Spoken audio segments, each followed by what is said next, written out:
Hey everyone, welcome back to the Prime Picks channel. Join us as we prepare to lift off into the unknown as we unveil 10 dirty little secrets from NASA.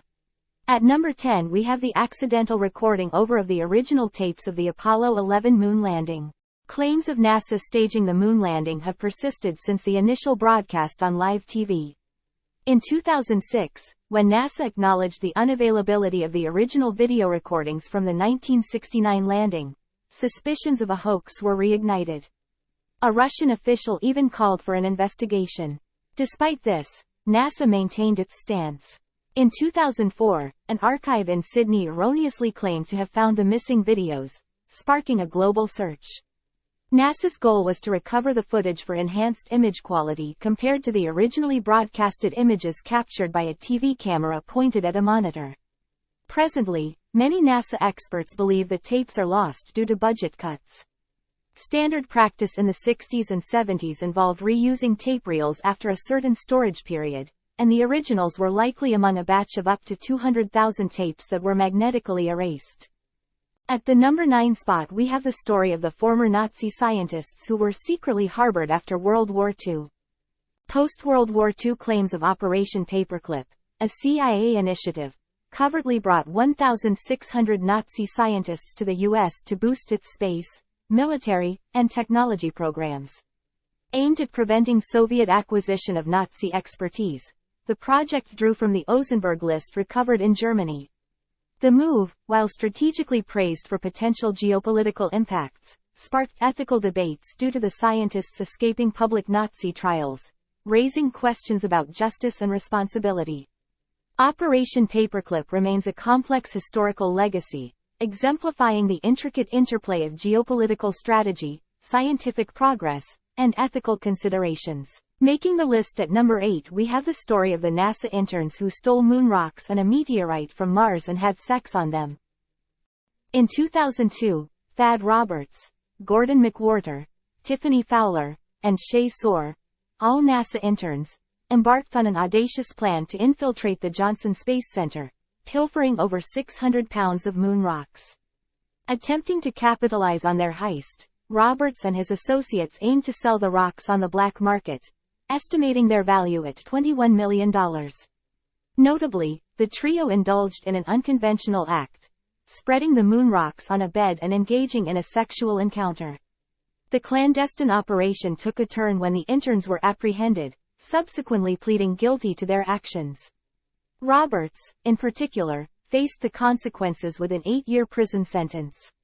The severity of the penalty was influenced by the contamination of the moon rocks, rendering them useless for research, and the destruction of decades' worth of handwritten notes during the robbery. At number 7 we got the denied insurance to the Apollo astronauts. Given their expertise in a myriad of disciplines, engineering, biology, mathematics, physical science, mechanics, and piloting, it's no surprise that astronauts grasp the nuances of supply and demand.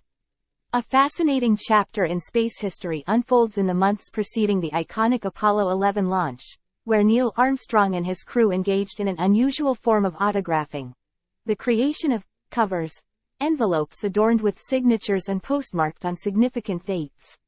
Behind this autographing spree lay a pragmatic motive. Faced with a shortfall in life insurance coverage from NASA, the astronauts devised a plan. They distributed these signed covers to friends and family, providing them with a means to sell these valuable mementos in case of a disaster. The precaution was not unwarranted, as reports surfaced that NASA had contingency plans, including severing communication if the Apollo 11 crew became stranded on the moon. The financial vulnerability of astronauts persisted for years. In 2003, NASA still lacked special insurance for its spacefarers. The tragic Challenger mission, which ended in mid-flight disaster, highlighted the stark reality. The families of the deceased astronauts received standard federal life insurance payouts, but no additional compensation. However, a silver lining emerges in the evolving landscape of space exploration. As space tourism looms on the horizon, private companies are stepping up to provide insurance coverage, offering a glimmer of financial protection for those embarking on their anti-gravity adventures.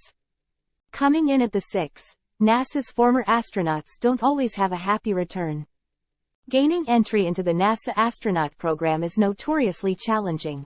Beyond rigorous academic and professional preparations spanning decades, candidates must possess specific predetermined physical attributes. Adding to the complexity is the intense competition for a limited number of slots.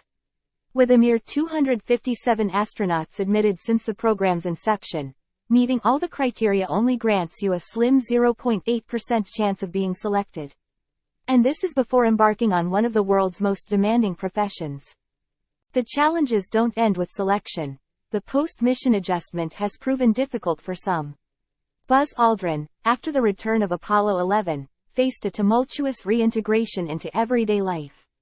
His journey included departing from NASA, experiencing divorces, remarriage, subsequent divorce, battles with depression and alcoholism, an unsuccessful stint with the Air Force, and a less than successful career as a Cadillac salesman, lasting only 6 months without a single car sold.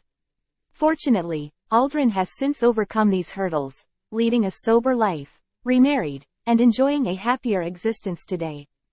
Other astronauts met similar fates. Lisa Novak was charged with attempted murder for attacking a romantic rival following her return to civilian life, and Jim Irwin devoted his life to finding Noah's Ark following his return from the heavens. One engineer even wrote multiple books published between 1988 and 1996 predicting the rapture. At number 5, but some do succeed. The post-starry journey doesn't necessarily lead to gloom and doom. John Glenn, for instance, transitioned to a quarter-century-long career as a state senator in Ohio and even sought the presidency in 1984. Story Musgrave found his calling as a concept artist for Disney's Imagineering team and now owns a sculpture company in California. Meanwhile, Scott Parazynski achieved the remarkable feat of summiting Mount Everest, reaching the 4 spot. NASA's astronauts drink their urine. Scientists developed a way for astronauts to recycle and condensate the crew's collective breath and sweat, shower runoff, and urine from animals, turning all those into drinking water. The system recycles about 6,000 liters of water for the station each year and produces more than the ionized silver-based system of the Russians. The Russian cosmonauts apparently refuse to drink the reclaimed urine water. The astronauts aren't bothered by their counterparts' judgment. Reportedly, they simply use the Russian urine, too. The astronauts also have special training in how to poop properly in zero gravity.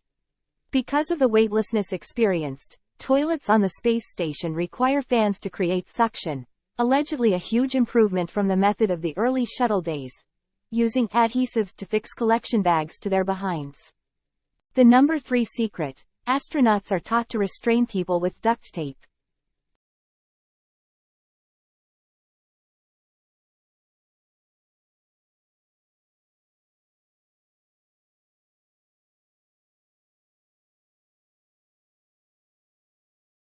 We've all felt a touch of cabin fever during inclement weather while cooped up indoors.